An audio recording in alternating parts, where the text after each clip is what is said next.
Dear friends and colleagues of Elbasan University, dear participants at the 13th International Conference on the topic of sustainable growth, digital innovation, and market dynamics, bridging business and law. I'm very happy to welcome you to this important and interesting academic event. I hope you feel really enriched and empowered by the fact that you're part of it. I myself am Tubadji, and I'm a regular collaborator of Elbasan University in the academic front. I work on cultural bias and economic choice, and its implications for regional development, for ecology, for digital transformation, and for welfare and well-being of people and places. And my work has been widely published, over 50 publications worldwide, but mostly I summarized the wisdom of culture-based development and the paradigm and its main founding principles in a book that was published last year. The book is entitled Culture-Based Development, Modeling Cultural Bias in Economic Choice. This book had its traveling book launch around the world, from British Columbia in Canada to Korea University in India, passing twice through Athens. But most importantly, the very first book launch that happened last year was here in Elbasan University, where you are today. And I chose this for a very special reason. I have been working with Elbasan much before last year, and I know for the rich legacy of Elbasan as a fireplace of education and enlightenment, the central role that the city has had for the educational system development in Albania. And it is very inspiring and really an honor and pleasure to work with Elbasan University that keeps the banner of the educational role very, very high and updates it, brings it to new levels also with activities which are relevant nowadays at the higher educational levels and in the European context. So this is why I chose Elbasan as a very inspiring and beautiful place for the very first launch. The warmth with which the launch was organized is something that I will always cherish and keep deep in my heart. Thank you very much again for it. On the other side, I come on annual basis in Elbasan University, and I deliver intensive courses to students, which are based on the culture-based development course in economics that I deliver in my own university in the UK, Swansea University. This year, I came again a little bit earlier in February because this is what my agenda allowed, and this is also the reason why I cannot come second time now, and I'm only virtually with you. But the notable thing is that the curriculum of my delivery this year contained unique content, which was a glimpse for the first time that your students were selected to have the opportunity to see and to understand. This is new content on the comparison of artificial intelligence and human behavior in terms of what is the degree and direction of the human bias in their choices. This content will appear synthesized in the form that it was first time offered to your students in my next book. It is already present in many publications, but the synthesized way in which it will appear in the book was offered to Elbasan students for the first time. Why? Because of the proactiveness and curiosity of the team that is organizing this international collaboration. They are inviting the most recent research, the most novel things to come to you. And again, I'm very happy that I shared this exclusive content with you before any other.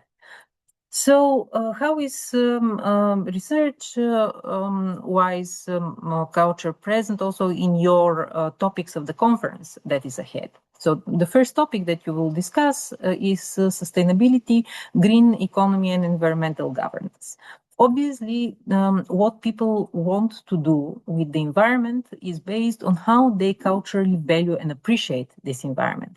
The same amount of economic wealth, the same amount of values in our background may end up with very different individual leadership decisions. And one example for this is the United States of America.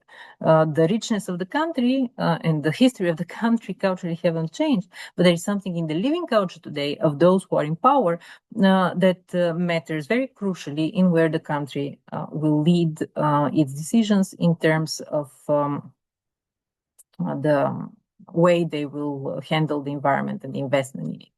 On the other side, there is also individual behavior with regards to the environment, which is very much related to perceiving the environment as a public good.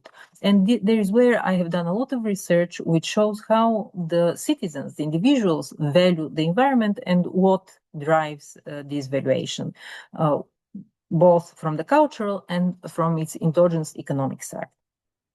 And then there is the second very important topic of digital transformation. Many people are concerned with the substitutability of humans with machines with regards to the technical objective side. Can they do the same task?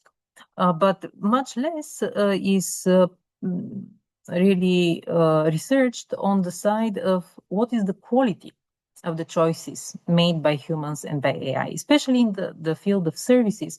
It will be especially important and very much felt on the skin of the user, whether these decisions will be done with enough human empathy. And empathy doesn't mean only to understand how the other one feels, but it means also to care and to put yourself in their shoes. The machines cannot possibly care and cannot put themselves in the shoes of a human because they cannot experience in the same human experience way that the user will. And this will create a cultural distance between the decisions that they make and the decisions that users will have to experience.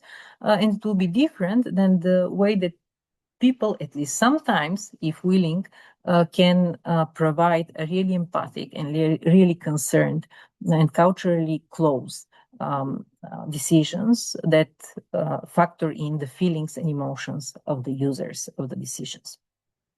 So this is an aspect where definitely culture is little researched, but very relevant. Then the EU integration is obviously a question of cultural preferences. If the culture of people is moved towards unity and towards building something together, they will wish the European Union. If this integration and nationalism and backwardness prevails in the value system, this definitely translates in the way that people are willing to vote and to create their institutions.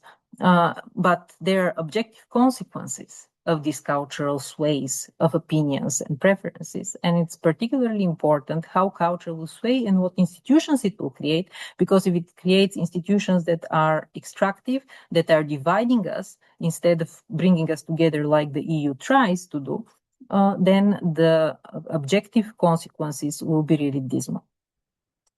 And then when we talk, of course, about the straightforward economic development, finance, business dynamics, this is the fourth topic of the conference, and it is the topic which has already recognized that culture matters and how it matters. But still, there is a lot to understand, especially in terms of how culture underpins the social capital, which then glues the ecosystems of businesses and communities that function together on all different levels of the economy. And last but not least comes education. Education is important in terms of how people value education itself, in terms of education in skills. But there is also another aspect of education, and this is the aesthetic education, the education of the spirit and the emotions of people.